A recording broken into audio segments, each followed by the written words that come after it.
하셨나? 이렇게 놓고. 잠깐만요.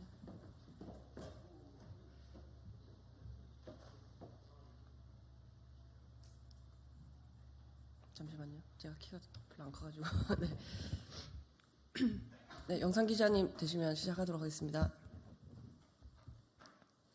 네. 지금부터 새로운 선택과 개혁신당의 검찰개혁 관련 공동 정책 발표 기자회견을 시작하도록 하겠습니다. 두 분 발언해 주실 건데요. 먼저 새로운 선택 금태섭 대표님, 그리고 이어서 개혁신당 김용남 정책위 의장님께서 발언해 주시겠습니다. 바로 시작하겠습니다.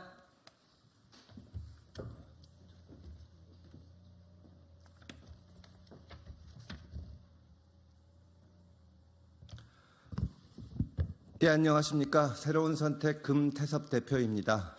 원래 오늘 새로운 선택에서 검찰개혁 관련 정책을 발표하기로 했었는데 개혁신당에서 함께 하기로 해서 김용남 정책위 의장이 와주셨습니다. 대단히 감사하게 생각하고 앞으로도 이런 기회가 계속 있을 겁니다. 어제 이준석 대표와 함께 얘기를 나누다가 서로 의사가 같고 맞는 정책에 대해서는 신속하게 함께 발표하기로 했습니다. 저희가 말씀드리는 검찰개혁 방안은 대략 4가지가 있습니다. 첫째는 무능한 공수처를 폐지하는 겁니다. 공수처는 만들어진 지 3년 동안 아무런 성과 없이 국민들의 소중한 예산과 또 인력을 낭비했습니다. 만약에 반대로 공수처가 너무 힘이 세지면 오히려 사찰기관처럼 될 수가 있는 겁니다. 전 세계 선진국 어디에도 없는 이런 기관은 하루바삐 폐지하는 것이 맞습니다.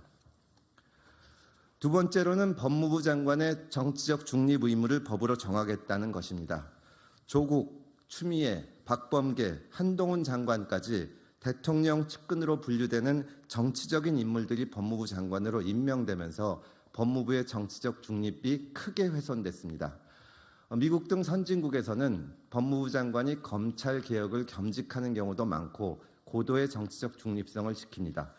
정부조직법을 개정해서 법무부 장관의 정치적 중립을 의무화하겠습니다. 다음으로 검사의 수사지휘권을 복구하겠습니다.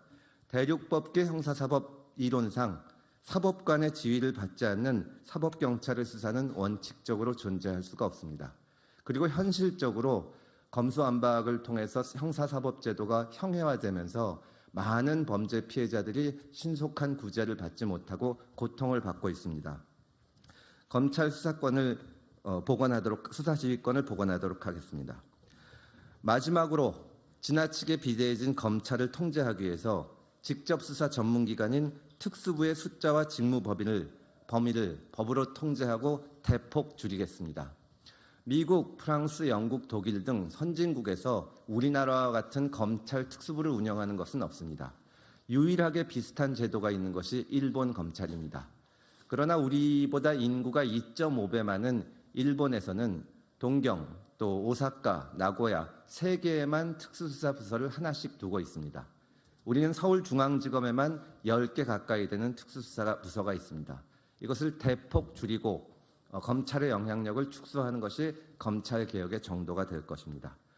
김용남 정책위 의장께 발언권을 넘기기 전에 마지막으로 한 가지만 당부드리고자 합니다.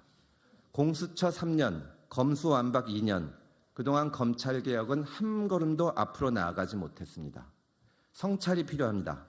민주당에 계시면서 공수처를 강력히 추진했거나 찬성하신 분들, 그리고 밖에서 공수처에 앞장섰던 분들, 3년이 지난 지금 모두 결과에 대해 겸허하게 반성하고 성찰한다. 제대로 된 검찰개혁에 나가야 합니다. 저희는 그것을 촉구합니다.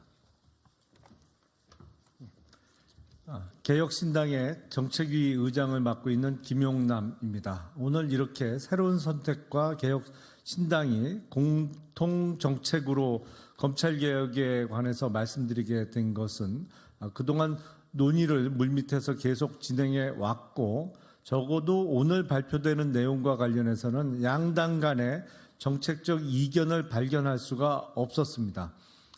단적으로 말씀드리면 정책에 관한 한 싱크로율이 100%다.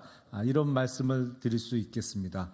앞서 금태섭 대표께서 말씀드린 내용 중 법무부 장관의 정치적 중립성 확보 방안과 관련해서 앞으로 법제화를 통해서 법무부 장관은 취임과 동시에 당적을 포기하고 당적이 있던 사람의 경우에는 당적을 버리고 장관직에 취임하도록 하고, 그리고 법무부 장관 퇴임 이후에는 적어도 2년간은 당적 보유를 금지시킴으로써 어저께 법무부 장관으로서 퇴임식을 하고 바로 그 다음 날 정당의 비대위원장으로 간다든지 아니면 정당의 주요 직책을 맡는 이러한 사태는 막아야겠다는 것이 새로운 선택과 개혁신당 간의 정책적 공통점을 찾을 수 있었습니다.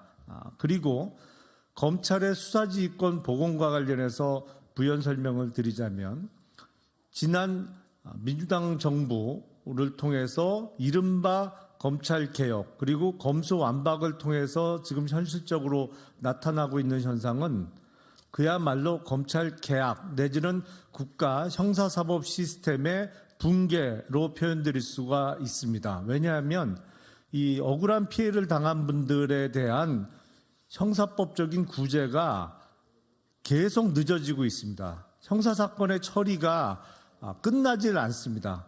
검찰과 경찰관의 소위 사건을 이른바 핑퐁을 치면서 1년, 2년 그 이상씩 사건 처리가 지연되고 있는 것이 현실이며, 이렇게 형사범죄의 피해자의 구제가 늦어지면 실현되지 않는 정의는 정의라고 볼 수 없다는 것이 당연한 명제라고 생각이 됩니다. 이런 점에서 앞으로 개혁신당과 새로운 선택은 정책적 공통점을 계속 찾아가면서 앞으로 우리나라의 사법 시스템 또 검찰 개혁에 관한 입장을 같이 하겠다는 말씀을 드리겠습니다. 경청해 주셔서 감사합니다.